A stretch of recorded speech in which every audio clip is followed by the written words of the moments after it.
एक ही चीज़ कहना चाहती हूँ, फांसी की सजा दोगे कबूल है, जेल डालोगे कबूल है, अब बस कर दो। जो भी सच था मैंने सब बता दिया। अगर कोई छोटी छोटी बात तक भी जाएगा, अगर मैं इतना भी झूठ बोलती हूँ तो मुझे ले जाओ, फांसी दे दो, पर मुझे ना पाकिस्तान जाने की बात की जाए।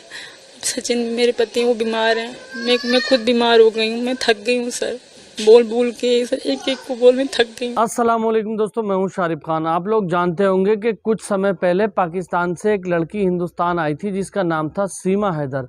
सचिन नाम के एक लड़के से शादी करने के लिए आई थी, तो उस पर बड़ा अपडेट आया है जो मैं आपको दिखाने वाला हूं।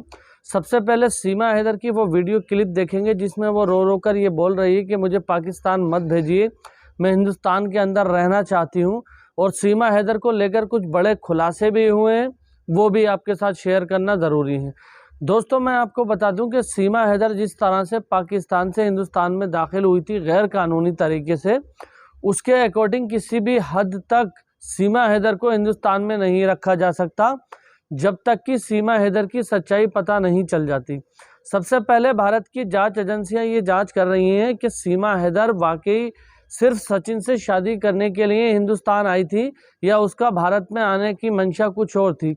इसी पर बातचीत करते हुए डॉक्टर जाकिर नायक साहब से भी जानेंगे, जो इस्लाम धर्म के धर्मगुरु माने जाते हैं, मुफ्ती माने जाते हैं, बहुत ही ज़्यादा इस्लाम धर्म के जानकार हैं। एक मुस्लिम नौजवान ने डॉक्टर जाकिर नायक साहब से एक सवाल किया, जिसका जवाब देते हुए डॉक्टर जाकिर नायक साहब ने कहा कि देश का नाम लेकर के या देश की प्रेम की भावना में आप कोई भी ऐसा काम नहीं कर सकते जिसकी मजहब और कॉन्स्टिट्यूशन इजाज़त नहीं देता।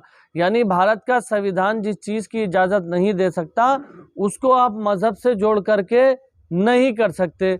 और साथ ही साथ उन्होंने ये भी कहा कि कॉन्स्टिट्यूशन के अंदर यानी भारत के संविधान के अंदर ऐसी कोई चीज़ लिखी हुई नहीं है जो आपको आपके मजहब से अलग करे। तो यहाँ पर आपको दो बड़ी चीज़ें जानने को मिलने वाली हैं। एक तो सीमा हैदर जिस तरह से भारत आई थी, क्या उनकी अब रुखसती का टाइम आ चुका है? क्या सीमा हैदर अब पाकिस्तान जाने वाली हैं?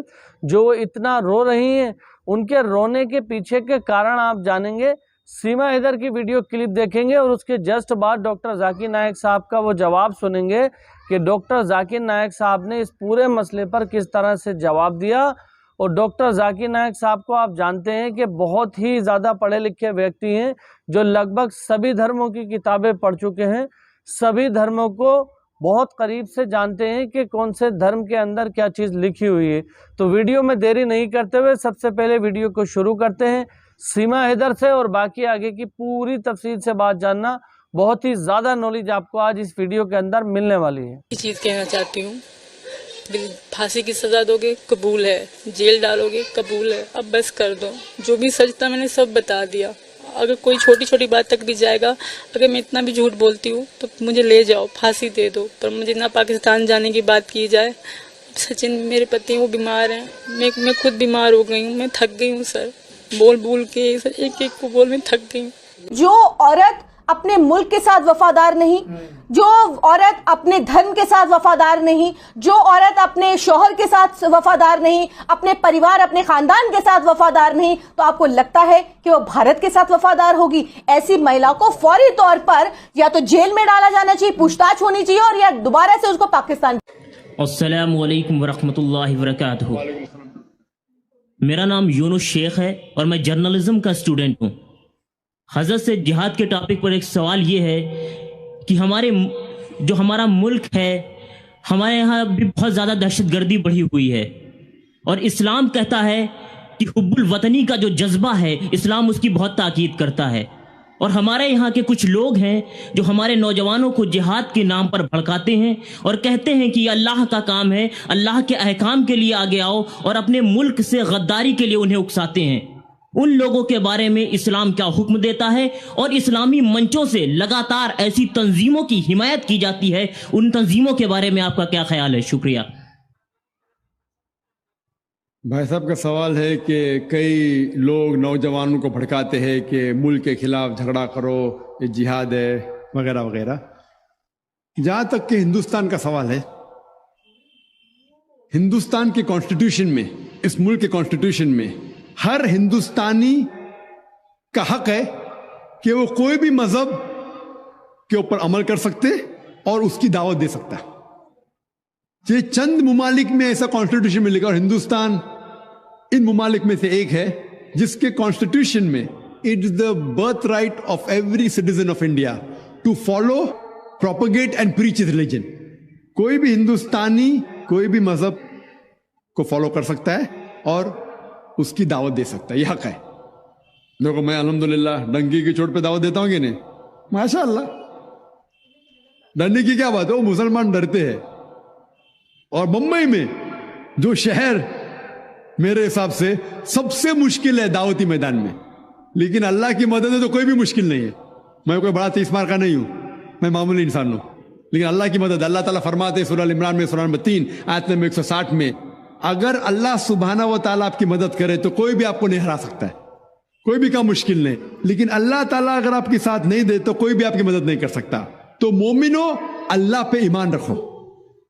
आपके सवाल में यह था कि लोग भड़का रहे हैं, जहां तक कि हिंदुस्तान का सवाल है, हिंदुस्तान के कॉन्स्टिट्यूशन में कोई भी ऐसी चीज नहीं है जो इस्लाम में हराम है और हिंदुस्तान का कॉन्स्टिट्यूशन आपको उस चीज करने पे मजबूर कर रहा है। मेरे इल्म में ऐसी कोई भी चीज नहीं है जो इस्लाम में हराम है और इंडियन कॉन्स्टिट्यूशन, इंडियन गवर्नमेंट आपको फर्ज कर रहा है। मिसाल के तौर पे इस्लाम में शराब पीना हराम है, हिंदुस्तान के कॉन्स्टिट्यूशन में ये नहीं लिखा कि शराब पीना फर्ज है। ऐसी एक भी चीज नहीं है जो हमें मजबूर करती है हराम करने पे, और जो चीज फर्ज है वो इंडियन गवर्नमेंट नहीं कह रही कि हराम है। मिसाल के तौर पर नमाज पढ़ना फर्ज है, इंडियन गवर्नमेंट रोकती नहीं हमें। तो एक मुसलमान एक अच्छा मुसलमान होने के साथ साथ अच्छा हिंदुस्तानी भी हो सकता है। इंडियन गवर्नमेंट के अंदर कोई भी रूल ऐसा नहीं है, कोई भी लॉ नहीं है जो हमें रोकता है अच्छा मुसलमान बनने से। मैं जानता हूं कुछ पॉलिटिशियन लोग अपने वोट बैंक के लिए मजहब का इस्तेमाल करते हैं इलेक्शन जीतने के लिए।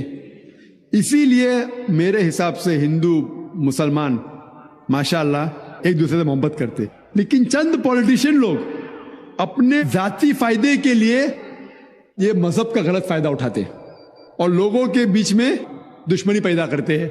जैसा हम देखते हैं गुजरात में क्या हो गया। आमतौर पे आम हिंदू और आम मुसलमान एक दूसरे से मोहब्बत करता है, लेकिन ये चंद पॉलिटिशियन की वजह से हम उनके जाल में आके एक दूसरे से झगड़ा करते। झगड़ा करने की जरूरत ही नहीं। आप कुरान को अगर फॉलो करेंगे, ताला अकल में तुम सवाएं बैन बैनकुम, उस बात पे आओ जहां पर हमें यकसा है, कभी प्रॉब्लम नहीं। मैं कई शंकराचार्यों को मिल चुका हूं, कई पंडितों को, कई स्वामी को, कई प्रीस्ट को, कई फादर को, जरा भी प्रॉब्लम नहीं। अल्हम्दुलिल्लाह सब मेरी इज्जत करते। कुछ लोग होंगे जो अंदर से नफरत करते होंगे, अलग बात है। तो मेरे हिसाब से इस मुल्क में हमें हक है इस्लाम मजहब फॉलो करना, इस्लाम मजहब की दावत देना। तो मेरे हिसाब से इस मुल्क में देखें तो एक अच्छा मुसलमान और अच्छा हिंदुस्तानी साथ में रह सकता है, उसमें कोई प्रॉब्लम नहीं। अगर कोई जानबूझ के किसको भड़काता है हक के खिलाफ तो ये गलत है। हमें जो जिहाद करना चाहिए वो हक की तरफ, अल्लाह की तरफ, वो सही जिहाद है। तो दोस्तों अभी जो वीडियो क्लिप आपने देखी, सीमा हैदर रो रो कर ये कह रही थी कि मुझे पाकिस्तान नहीं जाना, मुझे हिंदुस्तान में रहना है। तो क्या हिंदुस्तान के लोग उसको ऐसे अलाउ करेंगे कि वो इंडिया में रहे? बिल्कुल नहीं दोस्तों किसी भी देश के अंदर जाने के कुछ कायदे कानून होते हैं जिनको फॉलो करना बहुत ज़रूरी होता है। जिस तरह से भारत की सिक्योरिटी को तोड़कर सीमा हैदर भारत में दाखिल होती है, 2 महीने तक दिल्ली के पास नोएडा में वो रहती है। 2 महीने के बाद ये पता चलता है कि कोई पाकिस्तान की इस तरह से लड़की आई है, सचिन नाम के लड़के से शादी करने के लिए 2 महीने से भारत में रह रही है और बिना वीज़ा के उसने भारत के अंदर एंट्री ली है। जब एक वहाँ के वकील हैं लोकल, वो ये जानकारी कानून तक पहुँचाते हैं, पुलिस तक पहुँचाते हैं, तो जांच एजेंसियाँ अपना काम करना शुरू करती हैं और लगातार बार उत्तर प्रदेश ATS की टीम भी उनको उठा करके लेके जाती है। आप जानते होंगे कई बार इस चीज़ की इंक्वायरी हो चुकी है, लेकिन अभी तक कोई ऐसा संगीन मामला निकल करके सामने नहीं आया जिससे सीमा हैदर को पकड़ा जा सके या सीमा हैदर के खिलाफ कोई कार्रवाई की जा सके। सीमा हैदर दोषी है सिर्फ इतनी बात की कि उसने भारत के अंदर बिना वीज़ा के एंट्री ली है, जो एक कानूनन अपराध है। उस कानून के तहत उस पर कार्रवाई की जाएगी। लेकिन जो लोग ये कह रहे हैं कि जय श्री राम का नारा लगा रही है सीमा हैदर और बहुत ही ज़्यादा राम भक्ति में लीन है, मंदिर जा रही है पूजा करने के लिए। तो दोस्तों मैं उन लोगों के लिए कह दूं कि धर्म अपनी जगह है लेकिन देश का कानून अपनी जगह है। कोई भी व्यक्ति सीमा हैदर को यहाँ नहीं रोक सकता अगर वो कानून के दायरे में अपराधी है तो फिलहाल ये आज की बड़ी अपडेट थी। डॉक्टर जाकिर नायक साहब ने जिस तरह से बताया वो आप लोगों को दिखाना बहुत ज़रूरी था। बहुत सारे लोगों के मन में ये ख्याल होता है कि लोग जज्बाती होकर कोई गलत कदम उठा देते हैं, तो उन सब चीज़ों को भी जानना बहुत ज़रूरी है। अगर आप मेरे चैनल पर पहली बार आए हैं तो चैनल को सब्सक्राइब करके बेल आइकन पर ऑल का बटन सेलेक्ट कर लेना। इंशाल्लाह इसी तरह की एक नई वीडियो के साथ बहुत ही जल्द आपके सामने हाजिर होऊंगा। तब तक इजाज़त दीजिए अपने भाई को। खुदा हाफिज़। जय हिंद, जय भारत।